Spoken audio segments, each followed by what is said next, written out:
What's up, YouTube? It's your favorite cousin Tripp, and I'm back. I'm back with another banger. You already know what time it is. I'm super excited because we officially hit 10K subscribers, and I just want to thank all of y'all, all my cousins, for supporting, commenting, sharing the channel, showing me so much love and support.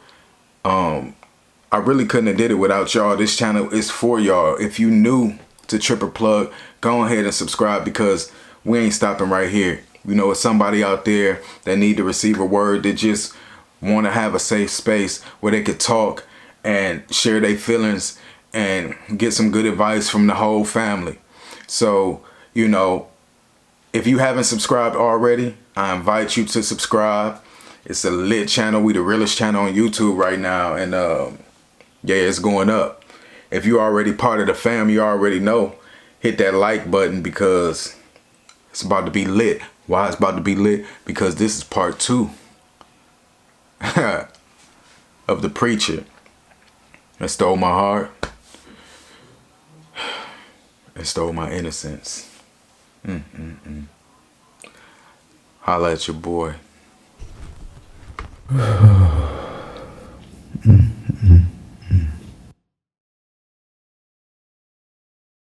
Look at him, just look at him. Look at him up there in the pulpit, hypocritical ass, preaching the word of God. I swear if he said one more thing about homosexuality and I'm sitting here, I'm gonna get up and walk out this church. He didn't even look at me once. Not once did he look at me. He better not look at me.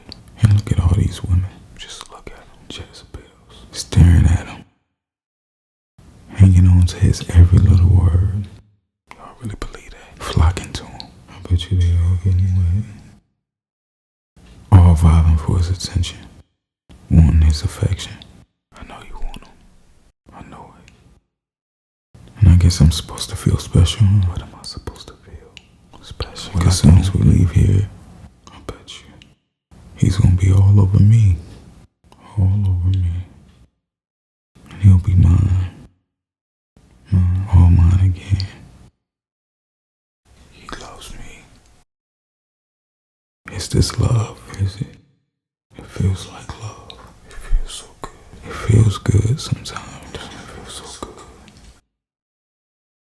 But I'm only 16. I'm only 16. I'm only 16. And he's twice my age. He's twice my age. God can't be pleased with this. Can't be. Forgive me, Lord. This is about to be an ASMR story time. Because this is one of the craziest things that ever happened to me. It was just a regular day. Tripp Plug, this the real deal. This Tripp Plug, this the real deal. Tripp Plug, this the real deal. This Tripp Plug, this the real deal. Tripp Plug, this the real deal. This Tripp Plug, this the real deal. Let me get one thing clear. This Tripp Plug, this the real deal. I don't fear, I don't scare. Only competition I see in the mirror. Go up, follow me on Instagram. Get your favorite cousin a double tap. If I don't rock with you now, never will I double back. Mess around and you'll get popped just like some bubble wrap. And when the come out, you don't buzz back. They gon' run a lap. Always talking about your money, diamonds, and your clothes. I don't see none of that. Said you got that. Shoot it, tell me where they at. I know you see me on television. I know you see me on your YouTube, but you don't know me in real life, little homie. You better play it cool. Never let your left hand know what your right hand finna do, cause they gon' study your every move, try to imitate what you about to do. This here is the gang. We don't rock with you if I ain't feeling you. I've been on top since I started, dog, and I ain't finna move.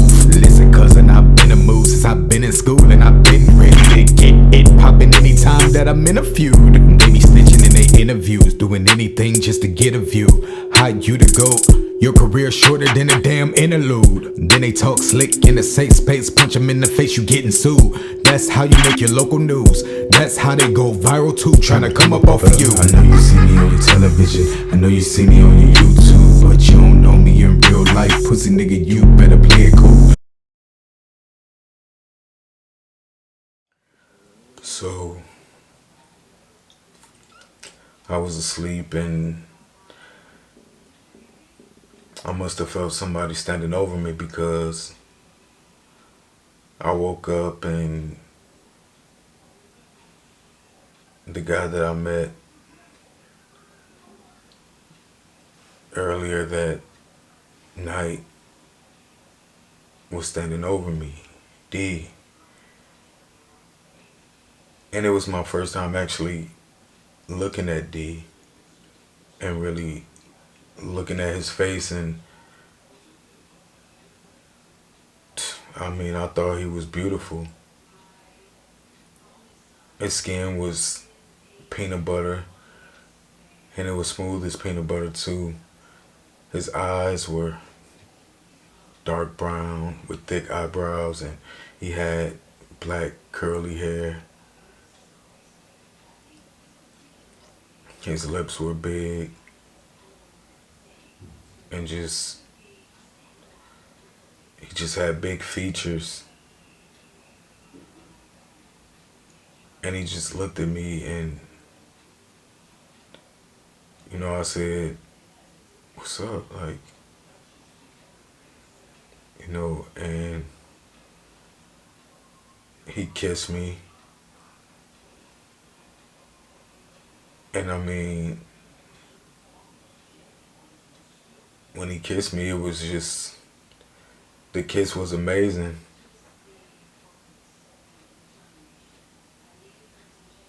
I couldn't tell you how long it lasted. It felt like it lasted forever. I mean, but when he finally stopped kissing me, I was like, what's up? Like, and he told me that he couldn't help himself and he was thinking about me all night.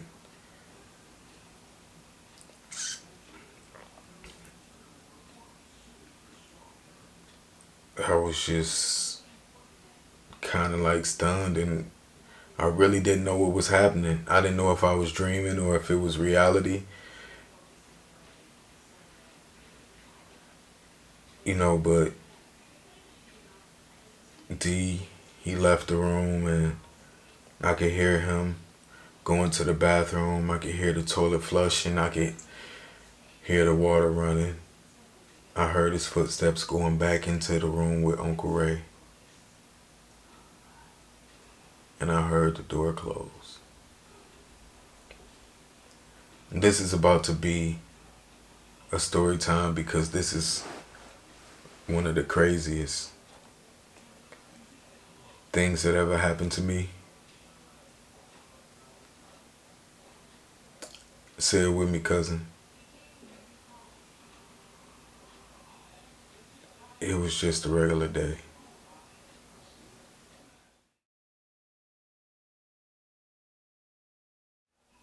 So the next morning when I woke up,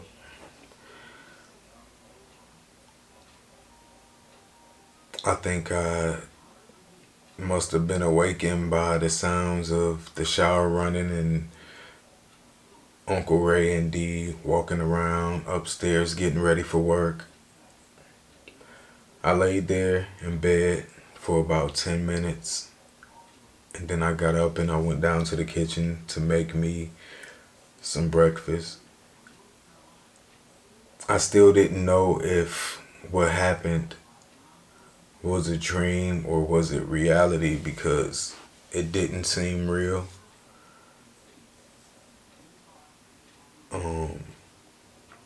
About 5 minutes into making my breakfast, D came downstairs and I could hear somebody coming down the stairs. I didn't know if it was Uncle Ray or D.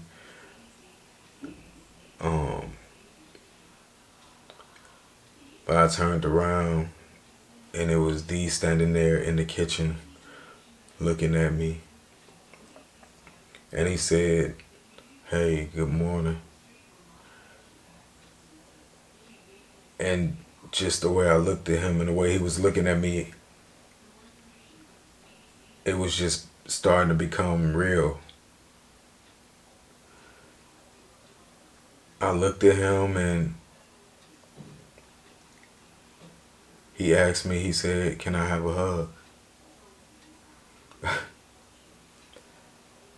And I walked over to him and I hugged him. And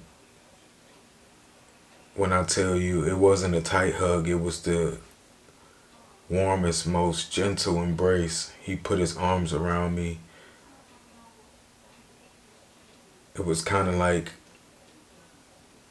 a baby being swaddled. That's how it felt. And we must have stood there and hugged each other for 5 to 10 seconds. He was so tall and my head was on his chest. That's how tall he was. And I could almost like feel his heartbeat through his shirt. And mine was beating so loud, I'm pretty sure he could probably hear mine. I looked up at him and he kissed me again on my lips. And it wasn't a French kiss, it was just a soft kiss. And I don't know. I kind of melted. And he reached into his pocket and pulled out his wallet and he gave me his business card and he asked me if I would call him today at 12:30. That's the time he went on lunch and he said he would have some time to talk to me. So I said, yeah, I'll call you. And, we just pretty much separated at that point because we didn't want Uncle Ray to come downstairs. We knew he was coming down. We just didn't want to get caught talking to each other because we barely even said 2 words to each other when we first met. And we definitely didn't want to get caught hugging each other. So we separated. I took his number and he left. That day I thought about him all day. 12 o'clock was only about 4 or 5 hours away, but it seemed like forever. I couldn't wait. I watched the clock. When 12:30 hit, I called him on time. I couldn't wait to talk to him. When I called him, his assistant answered the phone. And, I'm thinking like, wow, he got an assistant, It's just, as a 16-year-old, this was a new experience for me. Talking to somebody that was in his position or even somebody being interested in me like that. The assistant transferred the call and he answered and he was so happy to hear from me. He was like, hey, and I was like, what's up, He was like, how you doing? And I'm like, I'm doing good. I was like, I've been thinking about you all day. He told me how he'd been thinking about me too all day and he couldn't wait to talk to me, but him at work, it was just so busy. I mean, calls kept coming in. He kept putting me on hold and people kept on coming to the office and asking him questions, and he seemed like he was so in demand, everybody needed a piece of him and everybody came to him for answers. And I asked him what he did and he told me that he was a financial analyst and that he worked for the Department of Defense. I didn't know what that was, but it seemed like it was something important, I was really turned on by him as a man, him having such a job. It just seemed like he was so smart and his job was important, and just the way he handled himself, it was just sexy.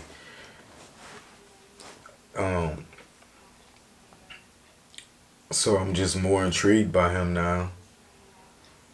He asked me what I was doing later on the day, and I said, I don't have any plans. He said he wanted to see me when he got off work.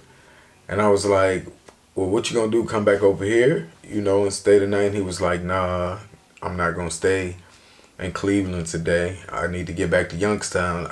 I just want to see you before I go back. Well, I was like, well, you can't come here, to talk to me because Uncle Ray gonna be, he was like, yeah, well, I have another friend that lives here. I stay with him from time to time when I'm here. He was like, I can call him and see if we can go over there and hang out for a little while. And I said, okay, that's fine. He said, let me get your number and I'll call you back. So I gave him my number. He calls me back and he says that his friend said that we could come over there. So I'm excited, He asked me to be ready at 5:30 and he would come and get me. And he did. When he got to my crib, I was nervous. I got in the car and I really didn't know what to say to him. He asked me how my day was. I asked him the same, and we was riding. It was a very awkward feeling. All I know is that I would just look at him. We'd be driving and I'll just be looking at him. Because I just really couldn't believe that this grown man wanted me. I was confident. I always been very confident, but this just was like unreal to me. And he would just look at me while he was driving. He never minded me staring at him. He didn't say nothing. He just grabbed my hand and he held my hand the whole time while we was on the way to his friend's house. Now, when we got to his friend's house, he wasn't there yet. His car wasn't in the driveway, so we pulled up in the driveway and we sat there and we talked for a while. And the whole time, I got his hand. He always held my hand. That's just one thing. Like, whenever we got in the car, he would just grab my hand and hold it. But we talking. And I'm just looking at him, and he tells me I'm beautiful. I tell him, so are you. I'm looking down at his hands. His hands were so nice and sexy, manicured fingers, clean, soft hands. And, we just both were smiling, His friend finally came and we went into the crib. They talked for a couple minutes and he was like, well, I know y'all want to spend time together. He was like, y'all could go chill in the basement, we usually sleep at. So we go down in the basement and we didn't say anything. We just looked at each other, and that's when, ooh,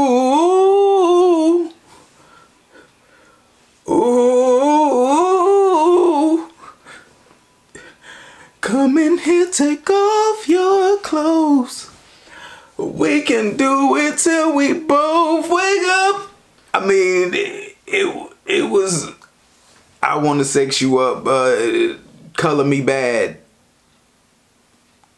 From that moment on, we both took off our clothes and, we touched and rubbed and we did everything except for put the pickle in the jar. And it got spicy. It got real spicy. It got jalapeno pepper. It was cayenne pepper. It was, caliente. Let's just say that we both colored each other bad that night. And after we got finished coloring each other bad, we laid there and we was wrapped up in each other like pretzels, and we just talked for hours. And laying there, one moment we just stopped talking and we lay face to face, so close that we was breathing and exhaling each other's air. And in that moment, I knew that I fell in love with him. And I knew that I didn't want to be without him. Like, I knew that,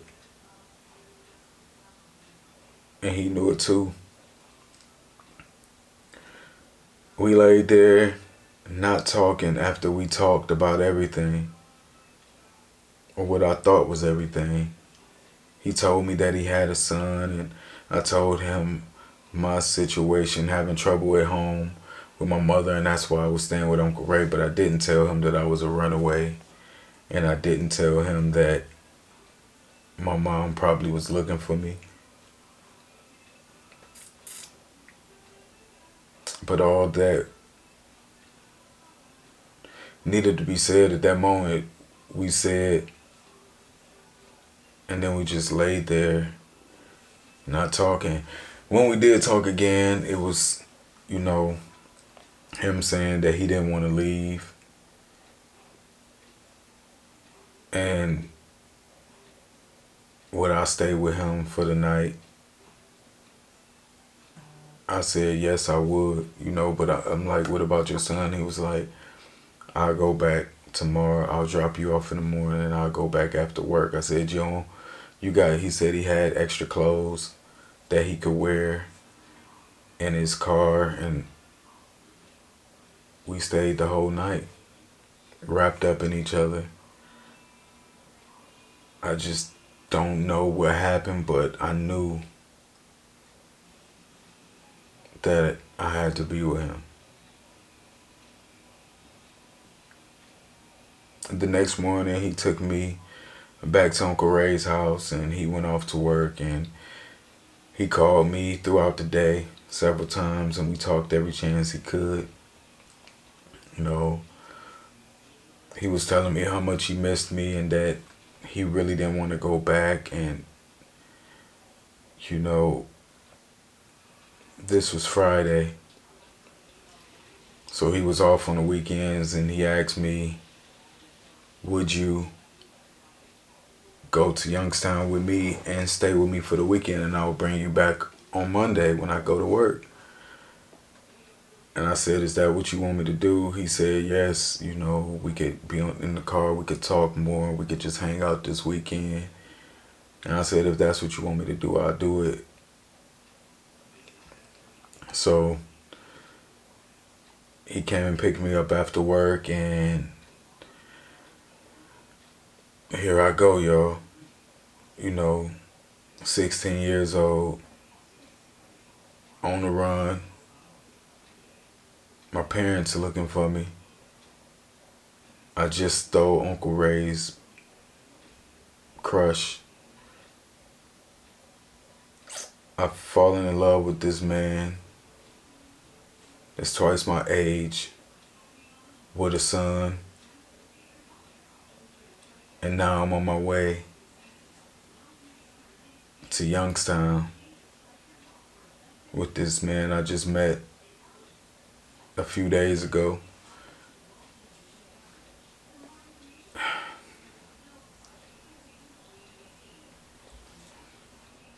So when we get to Youngstown, we pull up to this house. The house was just a regular house.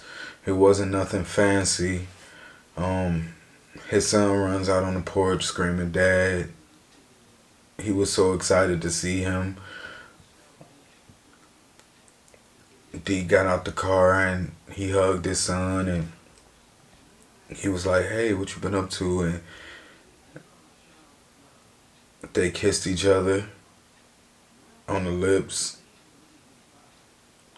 At the time I just was looking like, that's so nice, you could tell that he's really close with his son, but his son was about 12 years old, which was pretty much 4 years younger than I am,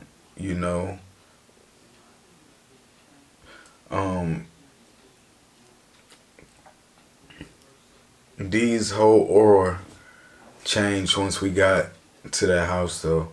Before we pulled up there, we was holding hands and just talking, and not as much talking as we was just looking at each other, and I was kissing his hand and he was kissing my hand.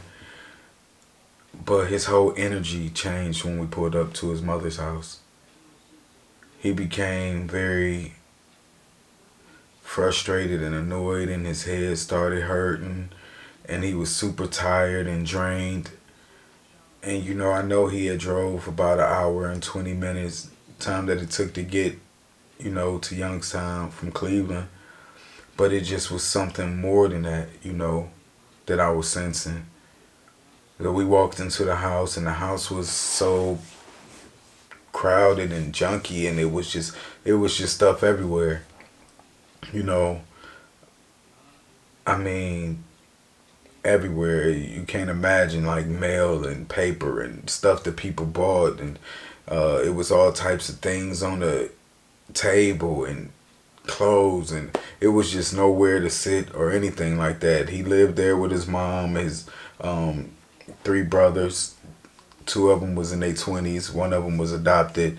Then another brother that was like in his early 30s, and he was gay.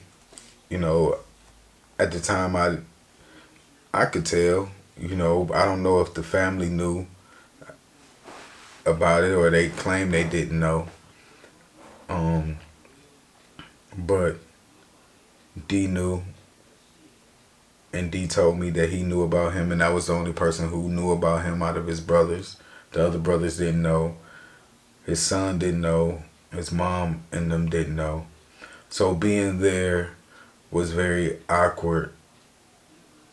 We sat apart from each other. He found a seat on the couch, and I found a chair, and D didn't really say much to me at all while we was there.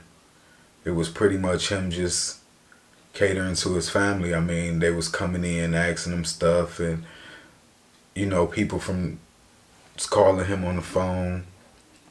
His brother came in and asked, "Let me borrow your car."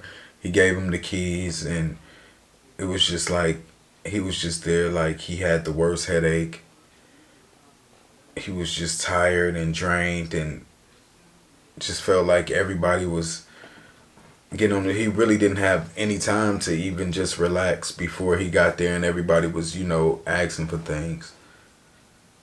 So I just sat back and I watched, and I just observed everything. It was time. We both got hungry. He asked me if I was hungry. He told his son to go see if his car out there. His car still hadn't got back. He was even more frustrated, like, "Give me my phone." He had to call his brother, Andre, to bring his car back. It's like, "I thought you said you'd be gone for an hour. Bring my car back now." And it was just like, you could see how his family was just taking advantage of him and things like that. And I just was like, wow, when his car finally came back, we went to go get something to eat, and he just started expressing to me. That was the only time that we really got a chance to talk since we got there, and he was telling me how he feel, overwhelmed. He got to work and drive all the way to Cleveland, there and back, and his job is stressful. Then when he get home, he don't get no rest because, his family, he felt like his whole family depended on him too much, and he was the breadwinner of the family. He did make the most money, but he just felt like everybody was taking advantage of him. And I felt him. I felt his pain. I just was like, wow, I wanted to protect him. I didn't know the family well enough, and it just seemed like that was his dynamics that he had with his family. So I didn't know what I could do. All I knew is that I just wanted to be a place where he could relax and just wouldn't do to him what everybody else was doing. He was staying with his mom's house until, he closed on his house that was in escrow, his new house that he was moving into. And soon as, everything went through, he would be moving into his house. We drove past the house he showed me. It looked like a really nice house, and I was excited for him.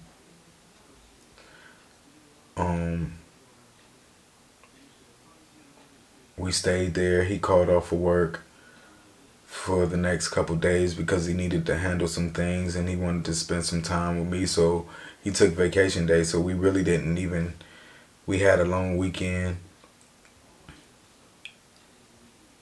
And I was just there with him the whole time. We didn't sleep together. We slept upstairs in his brother's room on different beds.